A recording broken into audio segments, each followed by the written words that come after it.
પરમાત્માએ જે આપણને આપ્યું છે એની આપણને કદર નથી. પણ શ્રીમદ ભાગવતમાં કહેવામાં આવ્યું છે કે છોડતા શીખો. જેમ જેમ તમે બધું છોડતા જશો એમ એમ ભગવાનની સમીપ જતા જશો. 24 કલાક પૂજ્ય ડોંગરેજી મહારાજ એમની કથામાં કહેતા કે 24 કલાક બ્રહ્મ સંબંધ રાખો. જ્યાં બેસો ત્યાં ભક્તિ કરો. સાવધાન રહો. સંસારમાં રહો પણ સાવધાન રહો.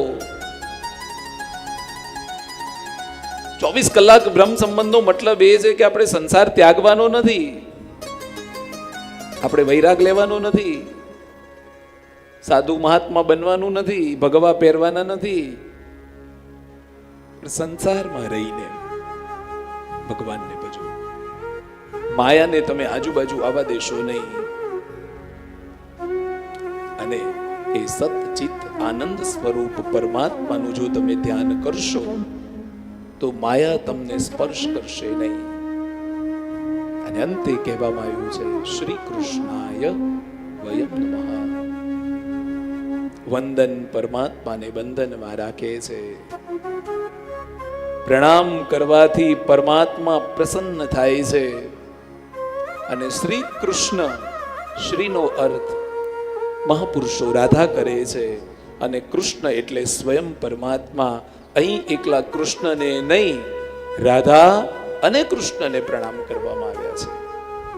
રાધા કૃષ્ણને વંદન કરવામાં આવ્યા છે. અને વંદન એકલા શરીરથી થાય નહીં.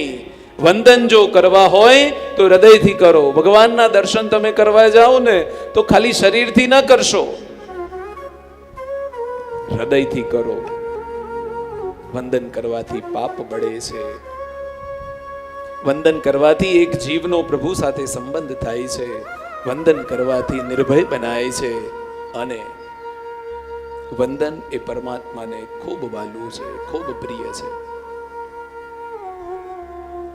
તો શ્રી કૃષ્ણાય વયમ નમઃ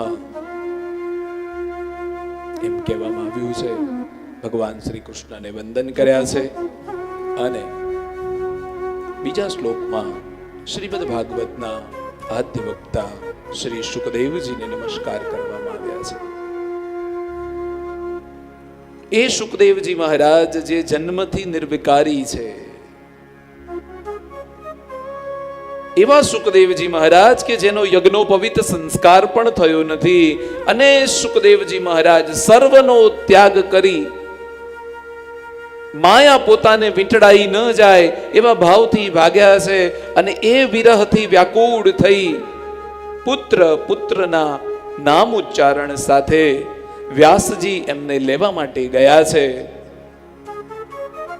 એવા શુકદેવજી મહારાજને પણ આપણે સૌ નમીએ છીએ. એ શુકદેવજી મહારાજ ભગવાન શિવનો સ્વરૂપ છે.